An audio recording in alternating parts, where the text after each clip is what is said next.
Keni ndonjë rol teatri, flasim gjithmonë, që ndoshta ju ka ngelur peng, pse nuk keni arritur ta luani, edhe nëse një regjisor i ri, për shembull Brikena një ditë çohet edhe thotë dua të bëj një shfaqje dhe ju dua aktor. Cili do ishte ai roli që do doje patjetër ta luaje? Ashpër duhet të llogarisësh dashurit. Kur them piromani, them Arturolli. E pritshme. Kur them piromani, them Ismori Përmend. Molieri. Këto kanë qenë dy ëndrat e mia, nuk i bëra dot. A mendon që do i rikthesh skenës? Pra admiroj Viktor Zhusë, që ka qenë profesori im. Dhe vazhdonte. Vërtet dhe fuqishëm. E ndjej veten jam sjell në mënyrë pa drejt me veten time, me jetën time, pavarësisht nevojave që të sjell jeta, detyrimeve. Ne kemi një aktor korçar që punon në Korçë, së fundmi Koço Qendra, është 94 vjeç, është ende në skenë dhe është për t'u admiruar. Ato janë aktorë të mëdhenj. Ai është prap aktori përzgjedhur nga piromani. Aktor karakteresh, si që thatë edhe jo. E di apo jo? Që teatrin e Korçës e ka krijuar piroman. Pe vërteti thoni jo nga Korçë. Pe vërteti? Ju Shurgjilla, Zi Sërbo, Mine Laborova, Timi Filipi, Pandi Raidi, gjitha janë zgjedhur nga piromani. Ai i bëri që arritën në 71-shin me dramën Njollat e Murme me Mjolla, kjo rasin morën vendin e parë. Është fantastike të flasim për emra ka shumë të mëdhenj. Korça është plot, është mbushur plot. Po, kjo e shpjegon edhe faktin pse keni arritur të gjeni dashurinë e jetës në Korçë, apo jo? Kemi pasur gjithmonë vlera të mëdha.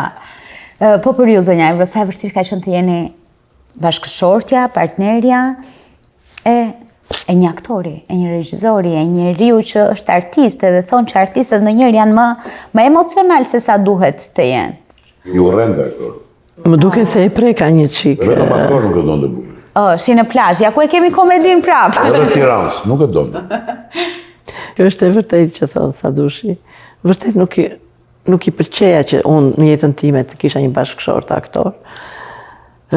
Sepse do të ishte gjithmonë i ikur me rolet e ti të vështira, me rolet e ti si i dashuruar, me shumë. Por si ishte fare e vështirë që unë ta jetoja ka shumë bukur, gjithë aktorimin e Sadushit edhe me rolet e ti të vështira. Edhe e vlerësoj në masë të gjitha rolet që Sadushi ka sjellë si në skenën e teatrit, unë isha e dashuruar dhe vija i shikoja që kur filloni dhe derisa të mbaronte një shfaqje teatrit që jepesh në teatrin popullor, teatrin kombëtar. Dhe fare se pata të vështirë të them të vërtetin që unë të jem përsëri e dashuruar si ditën e parë dhe sot me Sadushin. Të tregoj një histori? Tjetër, prandaj jemi këtu. Unë mezi po pres që ju të më tregoni një histori dhe vërtet po ndjem shumë. Një ditë një regjisor, Edmond Topi, bashkë me një ish drejtorin e kinostudios, drejtorin e përgjithshëm të TRTSH-s, sot është nënkryetari i Këshillit Drejtues të TRTSH-s, drejtori i Klanit, Petrit Beci. Edhe më vinë me një skenar dhe kërkonin që t'ja jepnin rolin në shokut tonë. Mos atë emrin se mos keq kuptohet, po. Ja. Arben Kruda, po ja thej. Okej. Arbenin atë kohë merresh me biznes. Dhe rolin regjizori mendonte që do ta bënte Arbeni. Roli që, domethënë, një ish shef policie që bëhet biznesmen dhe pastaj bëhet sponsor për aktivitetet të ndryshme, sidomos me këto misë. Edhe kur ja të tre, kur e takuam të Krutën, i japim dhe 18.000 lekë të vjetra, ose 1.800 lekë të reja, se kaq mund, si i thonë, divorci. Procesi divorcit bënd 18.000 lekë. Bëndet pak. A i thot, prit, se lap, të pyes pak Marianën. Marianën e shpojtë. Roli ishte me skena, Okej. me skena erotike. Me shumë Ti në punë, kush ka mend, e kupton që ti në punë, çfarëdo. Edhe në fakt, edhe më kanë ngel peng, Që? roli Arbeni na ktheu përgjigje dhe Mariana Jo. nuk pranon. Absolutisht jo. Ta shitsin virgjërinë. Nuk do në as 18.000 lekë as divorcin. Më thanë ata dy të zurit do ta bësh ti rol. Po zonja Evro ishte kundër për këtë rol? Jo, Më pëlqeu. e pyetën dhe ngacmohen. Dhe më ngacmojnë vazhdimisht. Beci me topin i thanë 18.000 lekshin, se është formul. Që mos njështi brenda vetës dhimbje pse e bëre të krim.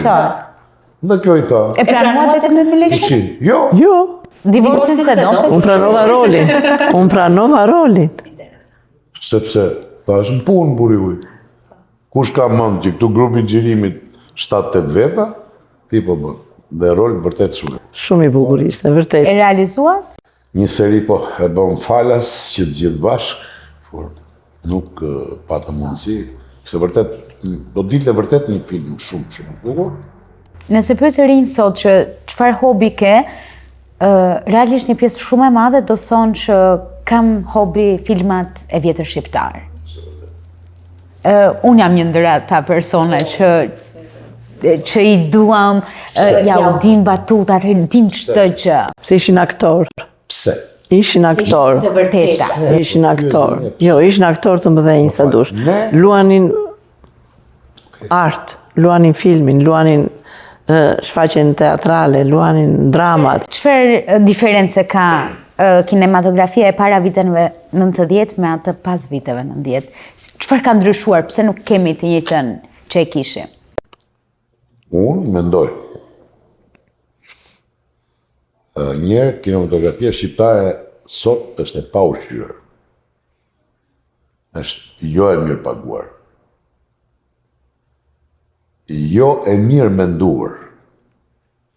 Sepse unë të jap aq lekë sa ka qendra, të jem realist nuk kam shumë njohuri çfarë bëhet për 10-12 vjet, por në përgjithësi është mendimi që ti kur jep një shumë X parash, ti kujton si kur i ke bërë një nder. Këtu është gabimi i parë. Sepse që të ngelet kapedani, prap me kolonjar regjizor, Muharrem Feyzo, e di apo? E ke kolonjar, Muharrem Feyzo. Jo, këtë nuk e di Se thot asnjëri po. Po, por filmin? Ngeli kapedani, por kapedani kishte skenarist. 2 skenarist. Skënder Kasari, Femio Shafi, apo jo? Kishte 2 regjizorë, Femio Shafi, Muharrem Feyzo. Kishte një mjeshtër grimi, ndriçimi, pikture, kishte Muharrem Feyzo. Se aty suksesi e di, sa vjeç ka qenë ti shpesh shumë i vjeç. Kush e bëri grimin? Muharrem Feyzo. Po ka qenë dhe mjeshtria aktorit? Ishte mjeshtria aktorit, por thash, ne, edhe në atë kohë, mund ta kapje dot Hollywoodin, që i ka çdo zot përkthyer, por minimumi që sot s'janë, ti skenaristin duhet ta paguash vetë. Absolutisht. Ti regjizorin duhet ta paguash, por regjizori punon vetë. Do 2 asistenta. Ke parë gjikundi ti në filmat shqiptar sot paguhet në një inxhinier zhurmash? Jo, unë kam vënë re tendencën që të rinj që po bëjnë filma tani i bëjnë të gjitha vetë, edhe skenar, edhe regji, edhe aktrim, edhe të gjitha. Lutem, mos thuaj që ke qendër kinema. Thuaj që ke qendër, si thoni ju, vobeksie. Më thënë, jepi ca lek që ata të bëjnë sikur janë regjizor. Po e bëre, ty në konkurim, bëj atje jurin me sak, dhe burë. Po ma mirë se këta atletikës jemi. Se këta s'kanë mazë atletik. Me ishte zonja zhvantare kërësisë. Vërtet, zonja Evro, ju së fundmi jeni pedagoga në Universitetin e Sporteve Në Korçë. në Korçë. Si shikoni prurjen e të rinjve? Ka më interes nga të rinjë për të qenë pjesë e sportit? Sportin e duan të gjithë të rinjtë, që është e vërteta. Sepse duam të jemi të fortë, duam të kemi një trup të shëndetshëm dhe të bukur, por jo të merren seriozisht me një fushë. Ta shohin si profesion, po thoni? Jo, është shumë e vakët. Ka shumë pak fëmijë sot që të merren me sport, fatkeqësisht. Dhe kështu do të mbas them unë, të paktën flas për sportin e atletikës, megjithëse të gjitha fushat, gjitha disiplinat e sporteve kanë humbur atë siç e kemi patur ne në kohën tonë. Cila Ne është? kemi patur të gjitha llojet e sportit edhe të fillojmë që nga pikpongu, apo qitja, gjimnastika, atletika, basketbol, volleyball, futboll, shtangë, mundje. I kemi patur të gjitha në nivele edhe medalje ndërkombëtare. Nëse do t'i kishim sot, do të ishte gjë e madhe.